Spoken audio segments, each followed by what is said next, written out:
Hola, hola, muy buenas a todos y bienvenidos a esta nueva clase que estoy empezando a hacer una serie de videos acerca de la neurociencia del lenguaje.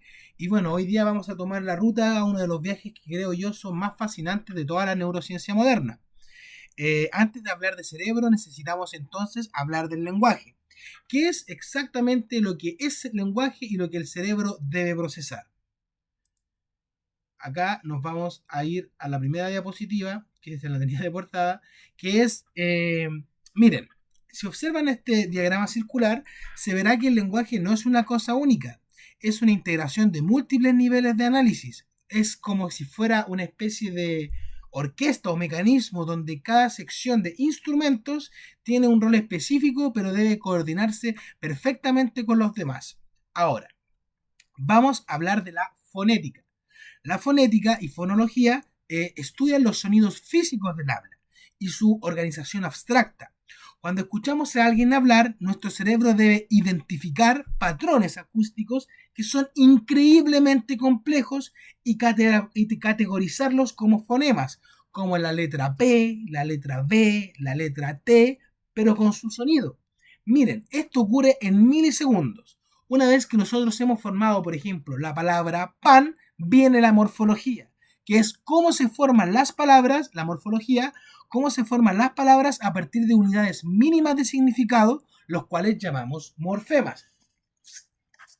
Por ejemplo, desamor no es solo una palabra, tiene dos piezas. Desamor.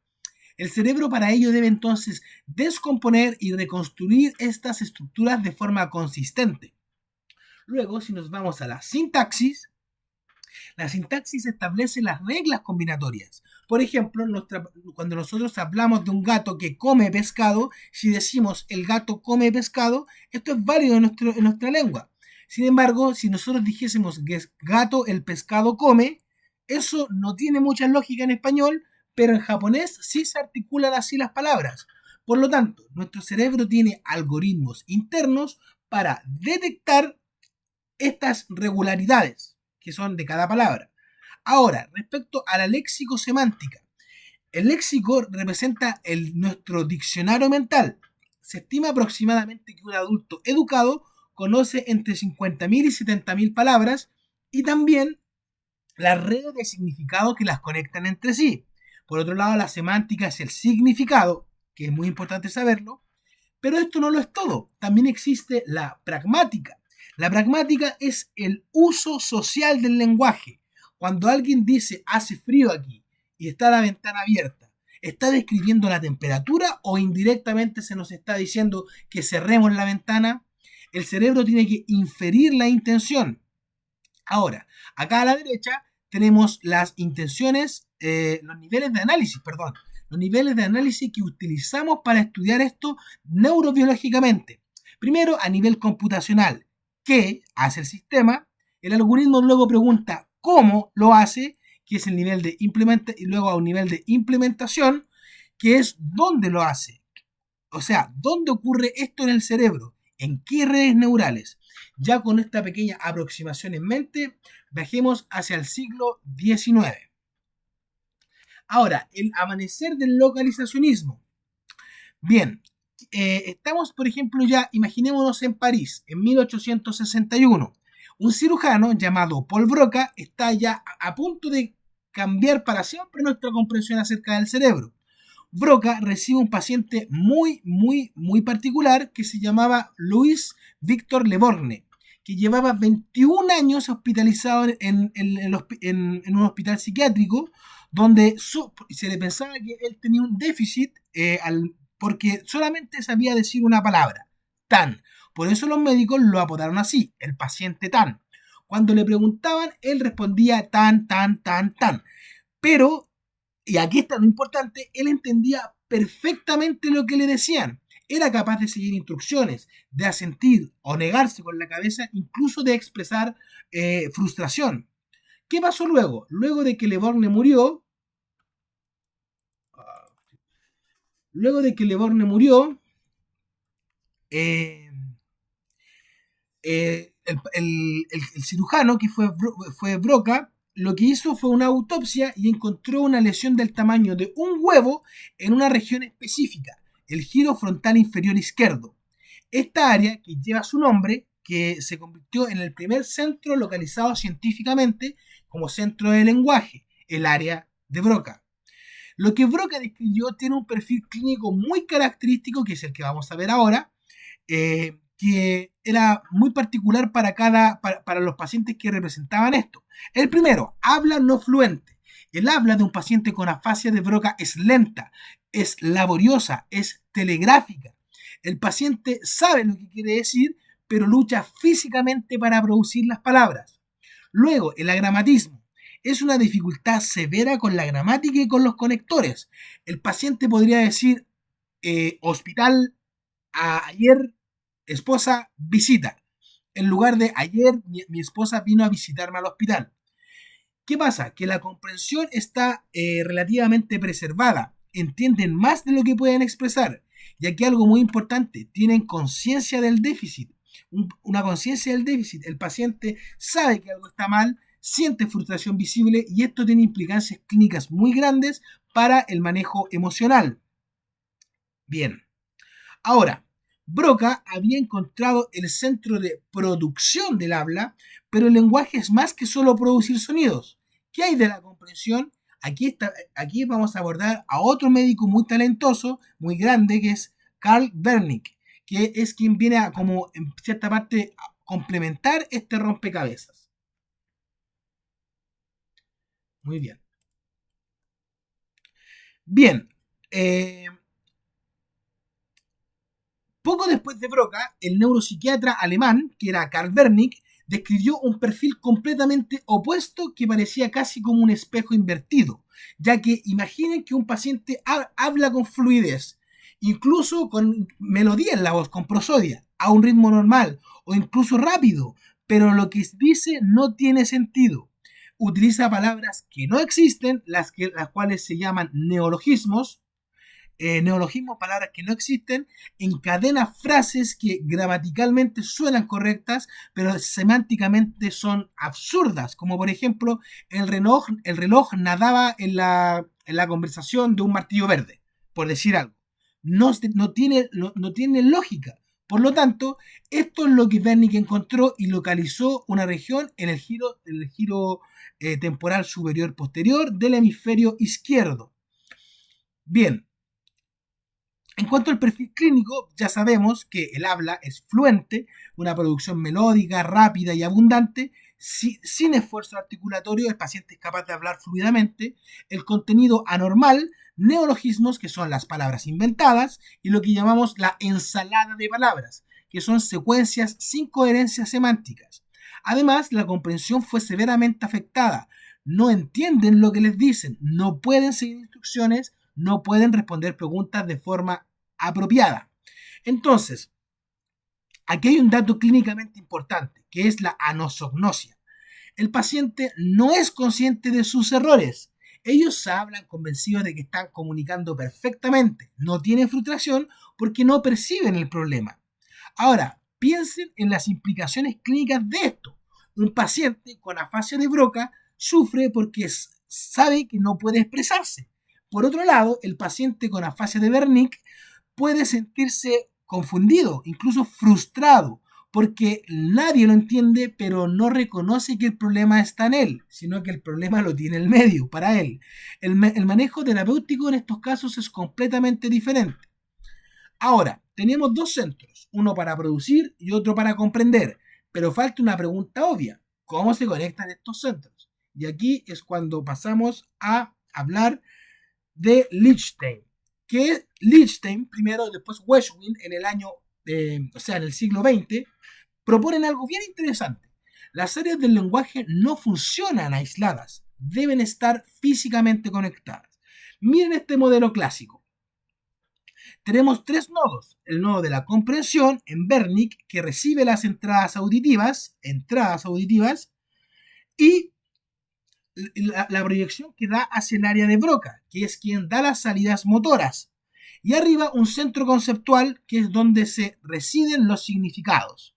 Bien, vamos dándole forma. Estos nodos se conectan mediante tractos de materia blanca y el más famoso, que es el que vamos a estudiar, es el fascículo arqueado.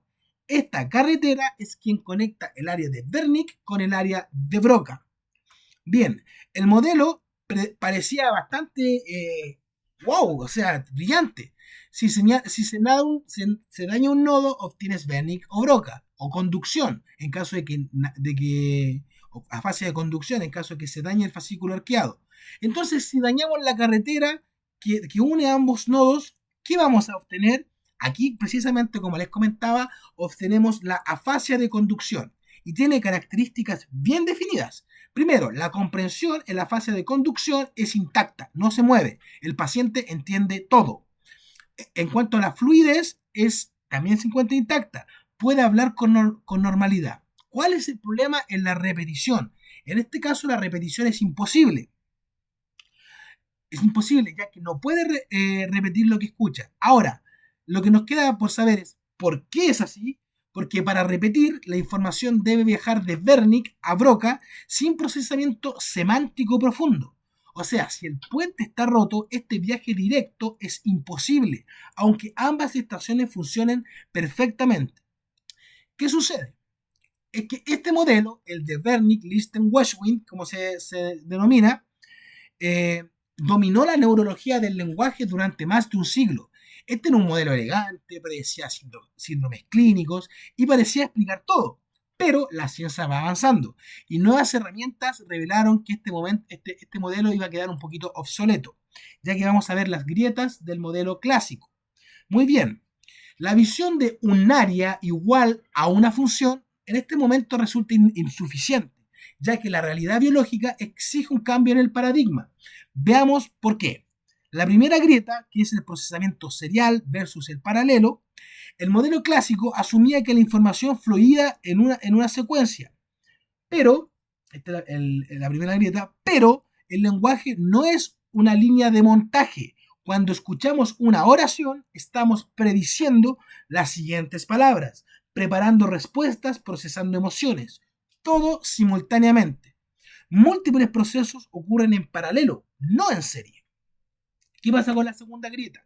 Redes distribuidas. Las funciones complejas no viven en un solo punto. La comprensión no está solo en Wernicke ni la producción solo en Broca. Estas emergen de la coalición de regiones que son más distantes y que trabajan en un conjunto. Luego, la tercera grieta. La variabilidad clínica. Aquí hay un problema práctico enorme. Pacientes con la misma lesión en el mismo lugar pueden presentar síntomas radicalmente distintos. Y pacientes con lesiones en lugares diferentes pueden mostrar síndromes similares. El modelo clásico no podía explicar esta variedad. Luego, la cuarta grieta, la plasticidad neuronal. El modelo estático ignoraba completamente la capacidad del cerebro para reorganizarse después de una lesión. Pacientes que no deberían recuperarse según el modelo clásico se recuperaban. Ahora, ¿cómo? Porque otras regiones comenzaban a asumir funciones compensatorias. Si analizamos estas grietas no significan que Broca y Wernicke estuvieran realmente equivocados. Significan que su modelo era una primera aproximación. La ciencia moderna nos ofrece una imagen mucho más rica, más compleja y clínicamente más útil. Ahora es cuando les digo bienvenidos a la visión moderna del lenguaje. Vamos a ver el lenguaje como red distribuida. Muy bien. Entonces, ya abandonando esos mapas estáticos que estaban al principio, empezamos en términos de la teoría de grafos. La teoría de grafos son nodos de cómputo y aristas de comunicación. Si vemos esta imagen, que es más bien un dibujo artístico, pero nota muy bien lo que es una tractografía, una técnica de resonancia magnética que lo que hace es que permite visualizar los haces de materia blanca, es decir, las autopistas de información en un cerebro vivo. Los puntos naranjas aquí son los nodos, las regiones corticales especializadas en diferentes tipos de procesamiento. Los filamentos de colores son aristas, que son fascículos de axones mielinizados que permiten que estas regiones se comuniquen en milisegundos. Muy bien. En cuanto al modelo de dual stream o de doble vía, es uno de los más influyentes. Aquí se establece que la vía dorsal, que va desde las áreas auditivas hacia la región parietal y frontal, tiene una función, que es mapear de sonido a acción. Cuando se escucha, cuando se escucha, cuando se escucha una palabra y se quiere repetir, necesitamos convertir patrones acústicos en instrucciones motoras para el aparato fonador. Esta vía es crítica para la repetición y el aprendizaje de palabras nuevas. Por otro lado, la vía ventral va de las áreas auditivas hacia las regiones temporales anteriores e inferiores. Su función es mapear de sonido a significado. Por ejemplo, cuando escuchamos la palabra manzana y se piensa en una fruta roja, esta vía precisamente está trabajando. Bien, entonces el sistema ya no es un triángulo tan simple como los que habíamos mostrado, sino que es una red central del lenguaje. El sistema, que se llama perisilviano, existió, que estaba alrededor del acueducto de Silvio, involucra regiones frontales, temporales, parietales y también sus interconexiones.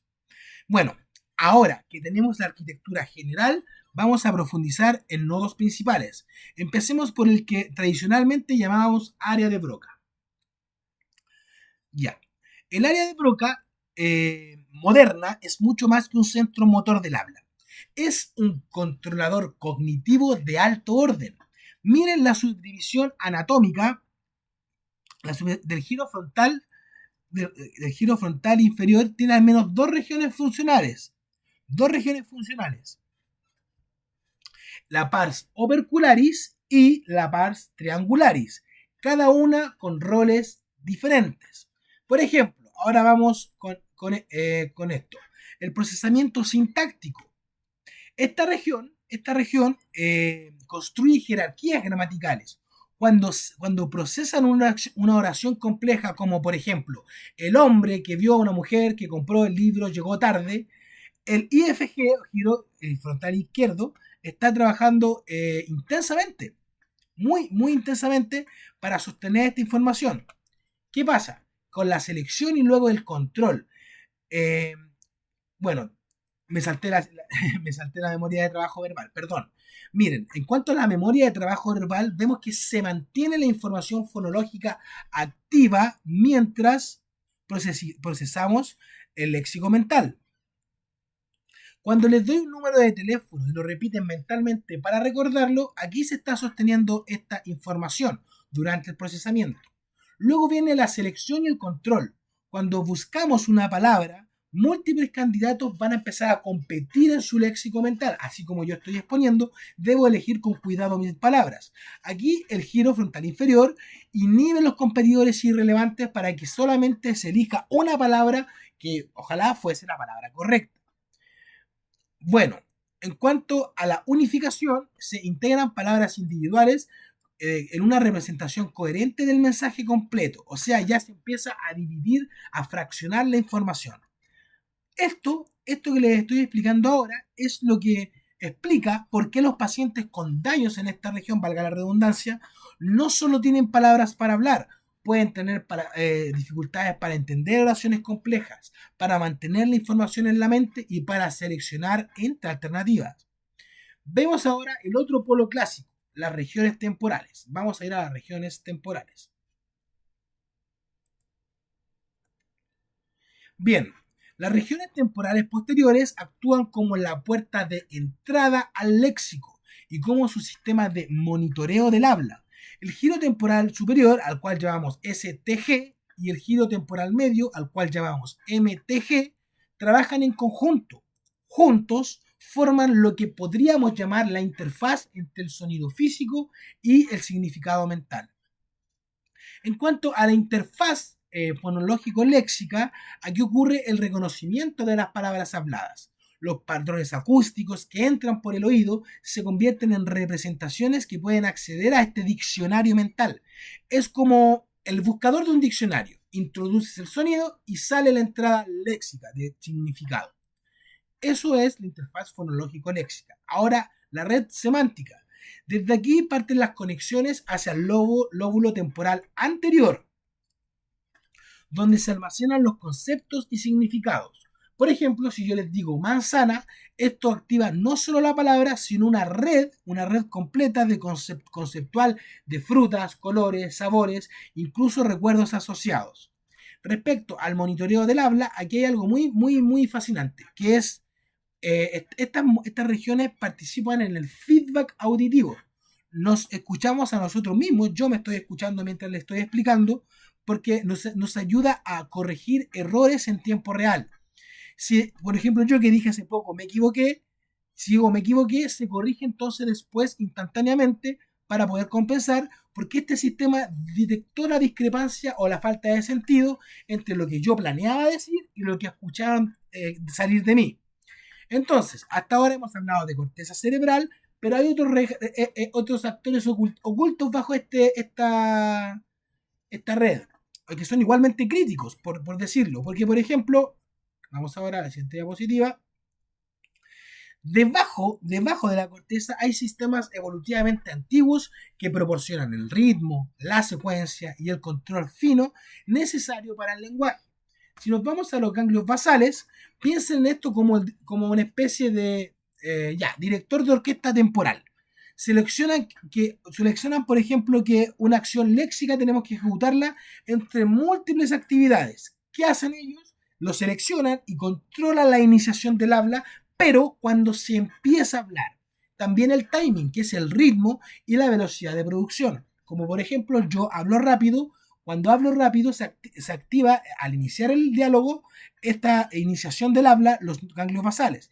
Los pacientes con Parkinson, por ejemplo, que tienen afectados a los ganglios basales, muestran cambios que son muy característicos en el habla, como la voz monótona, un ritmo acelerado y una gran dificultad para iniciar el habla. Eso respecto a los ganglios basales. Ahora, el tálamo. El tálamo es, como se dice siempre, la gran estación de relevo. Funciona como una especie de filtro atencional que decide qué información lingüística le llega a la corteza y cuándo le llega. Es una especie de alerta lingüística que prepara al sistema para procesar. ¿Ok? Y ahora, ¿qué pasa ahora con el cerebelo? Tradicionalmente se asocia al cerebelo con el equilibrio y la coordinación motora. Ahora sabemos que tiene roles lingüísticos pero muy importantes, ya que participa en la predicción gramatical, anticipa qué palabra viene a continuación y también la fluidez verbal y la articulación motora fina. Los movimientos precisos de la lengua, los labios, la laringe, que permiten producir sonidos del habla, están contenidos acá cerebralmente. Bien, ¿qué pasa? Que estos motores ocultos que les acabo de explicar nos dicen por qué hay enfermedades que aparentemente no tienen nada que ver con el lenguaje y se ve afectado el lenguaje, como en el caso de las ataxias cerebelosas, las lesiones talámicas, asimismo el Parkinson que les nombraba, estas producen alteraciones de habla y en el lenguaje. Ahora que conocemos toda la anatomía funcional, tenemos que ver las herramientas metodológicas que han servido para que esta revolución haya llegado al lugar. Y vamos a partir ahora con el mapeo estructural. Bien, ¿qué pasa con el mapeo estructural? Aquí comienza algo muy curioso, que es que el mapeo estructural da origen a la evolución de la comprensión de nuestras herramientas de visualización. ¿A qué me refiero? Por ejemplo, acá a la izquierda vemos el enfoque clásico basado en las lesiones. O sea, Brock y Wernicke trabajaban con este tipo de lesiones y así pudieron darse cuenta de lo que estaba pasando. A observar el déficit en vida, localizar la lesión en la autopsia y así empezar a correlacionar. ¿Cuál era el problema? El problema es que asumía que el área dañada era la única responsable del déficit, ignorando que una lesión puede desconectar redes completas, redes enteras. Ahora el enfoque moderno. En el enfoque moderno, acá también es una imagen ficticia, pero se da a entender que el enfoque moderno, por ejemplo, ya esto es como si esto fuera una tractografía, o DTI, que es difusión tensor imaging, en español tractografía. Esta técnica permite visualizar en vivo el cableado, dígase, del cerebro, los axones. Podemos ver que no solo donde hay daño cortical están afectando solamente una modalidad. Por ejemplo, hay muchas conexiones que se interrumpen. Si nos ponemos a reflexionar, esto fue bastante revolucionario en su época, porque ahora entendemos que muchos déficits lingüísticos no se deben a un daño en un centro, sino una desconexión entre centros que permanecen intactos igual. La integridad de estas conexiones importa tanto como la integridad de los mismos nodos. La tractografía entonces nos mostraba la estructura, pero necesitamos otras herramientas para ver la función en acción. Ahora vamos a hablar de la fMRI, que es el mapeo del dónde, mapeando el dónde específicamente. Acá, en la resonancia magnética funcional se mide por una señal. Esta señal se llama VOLT, que en inglés es Blood Oxygen Level Depend, perdonen el inglés, pero es donde se localiza la actividad cerebral. El principio es bastante sutil, dice que cuando una región cerebral trabaja, consume oxígeno. La sangre fluye para reponer ese oxígeno. La hemoglobina oxigenada y la desoxigenada tienen propiedades magnéticas muy diferentes. El escáner detecta los cambios y los convierte en mapas de activación, que aquí está también ilustrado a modo de ejemplo, que se van iluminando ciertas áreas del cerebro. Pero todo, como todo, tiene ventajas y desventajas. La ventaja es que tiene una excelente resolución espacial. Podemos distinguir estructuras de pocos milímetros, visión del cerebro completo en cada escaneo, y es completamente no invasiva. Pero los límites es que la resolución temporal, es decir, la definición en tiempo, es pobre, no se ilumina de inmediato la región del cerebro que se está estudiando. Hay un retraso de varios segundos entre que dispara la neurona, es decir, la actividad neuronal, y la señal VOLT. O sea, es una medida, como podríamos decirle, indirecta. Medimos sangre, no neuronas, y es muy sensible al movimiento. Por ejemplo, que una persona hable produce artefactos, y eso complica más estudiar el habla directamente. ¿Cuál entonces es la estrategia clave? Lo que se llama sustracción cognitiva. Para saber qué regiones participan en el procesamiento sintáctico, por ejemplo, comparamos la activación durante oraciones complejas, por ejemplo, llamémoslo tarea A, y la tarea B, que correspondería a restar, es decir, restar esa actividad, para que donde no se produce esa actividad, para poder ver una transición y alguna diferencia. Entonces, la fMRI nos dice dónde ocurren las cosas, pero el lenguaje ocurre en milisegundos. Necesitamos otra herramienta para captar el cuándo. Y ahora se pone muy interesante. Muy bien, ahora, electroencefalograma y los ERPs. El lenguaje, como lo dijimos, ocurre en milisegundos.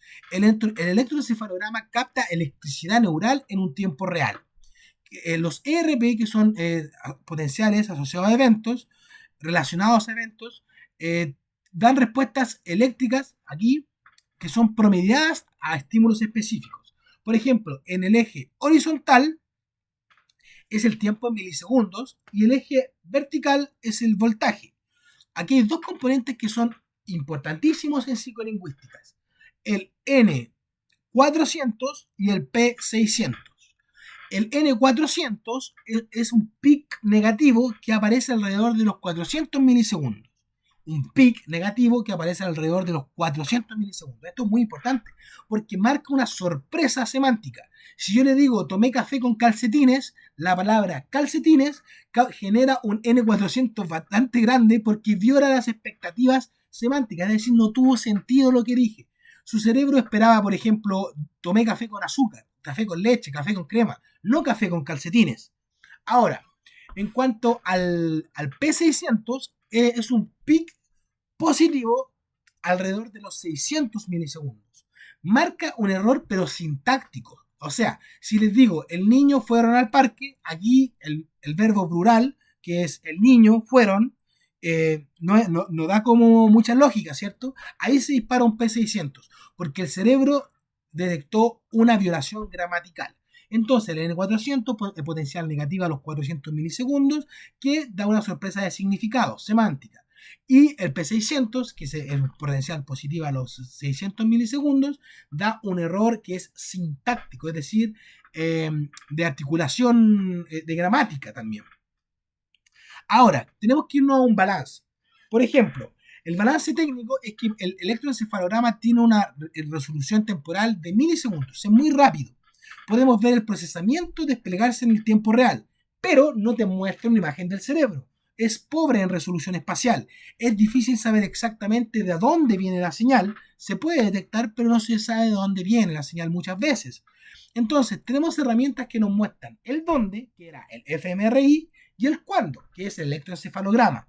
Pero todas solo observan cómo probamos entonces que una región es realmente necesaria. O sea, ¿por qué se produce esto? Ahora es cuando nos vamos a la TMS. Las neuroimágenes que se describieron solo observan. Para probar que un área es esencial, tenemos que modular su actividad. A la izquierda, acá tenemos la correlación fMRI electroencefalograma. Vemos que un área se activa cuando el sujeto habla. Pero, ¿es realmente esa área necesaria o solo está participando de forma marginal? Podría ser como las luces de un teatro, por ejemplo, que se encienden durante la función, pero no son las que producen el espectáculo. A la derecha, por ejemplo, viene el principio de causalidad. Si inhibimos temporalmente esa área, creamos una especie de lesión virtual, el habla se detiene. Entonces confirmamos que el área es esencial, no solamente participativa. Esto es importante, ¿por qué? Porque la estimulación magnética transcraneal, también llamada acá TMS, permite hacer exactamente lo que les estoy describiendo. Un pulso magnético sobre el cráneo puede inhibir o excitar una región de la corteza por fracciones de segundo.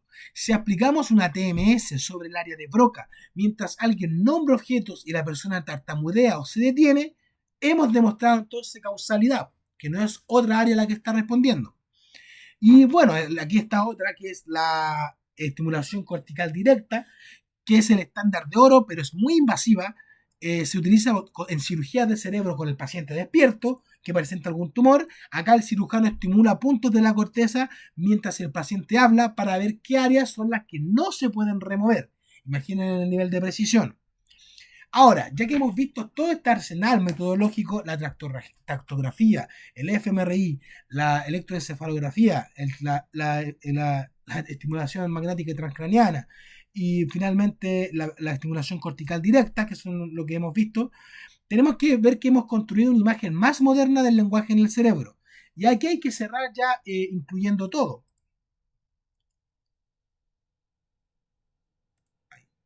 Ahí está. Muy bien. La neurobiología entonces del lenguaje combina biología, lingüística, incluso ahora inteligencia artificial para entender qué es lo que nos hace realmente humanos. Por ejemplo, la especificidad de especie. El lenguaje humano, con su productividad infinita, su referencia desplazada, su complejidad sintáctica, no tiene comparación al reino animal. Como vimos en la primera clase, los intentos de enseñar lenguajes a primates han demostrado límites fundamentales. Por otro lado, nuestro cerebro evolucionó con capacidades que son únicas. En cuanto a la relevancia clínica, todo lo que hemos visto hoy tiene una aplicación directa. Los tratamientos modernos de afasia, ya no solo se trata de rehabilitar el área dañada, se trata de fortalecer conexiones alternativas explotando la plasticidad para trabajar con la red completa. Nosotros, como futuros profesionales, trabajaremos con pacientes que necesitan esta comprensión y de la mejor calidad posible. Entonces, ¿qué otra cualidad es importante saber? La interdisciplina. La frontera actual combina neuroimagen, genética, computación, lingüística. Incluso ahora la inteligencia artificial ofrece modelos sobre cómo podría funcionar un procesamiento del lenguaje, ya que respecto al cerebro, y el cerebro ofrece también una inspiración para diseñar mejores sistemas artificiales. Entonces, con la cita final, decir que la neurobiología del lenguaje no solo explica cómo hablamos, sino cómo pensamos, cómo construimos nuestra realidad. El lenguaje no es solo comunicación, es herramienta con la que estructuramos el pensamiento, transmitimos la cultura, construimos identidad, incluso imaginamos diferentes futuros. Entender su base es entender algo que es importante para nosotros, que significa ser humano. Muchas gracias por su atención, les envío un gran saludo, mi gente educada, y espero que este material les sea de utilidad.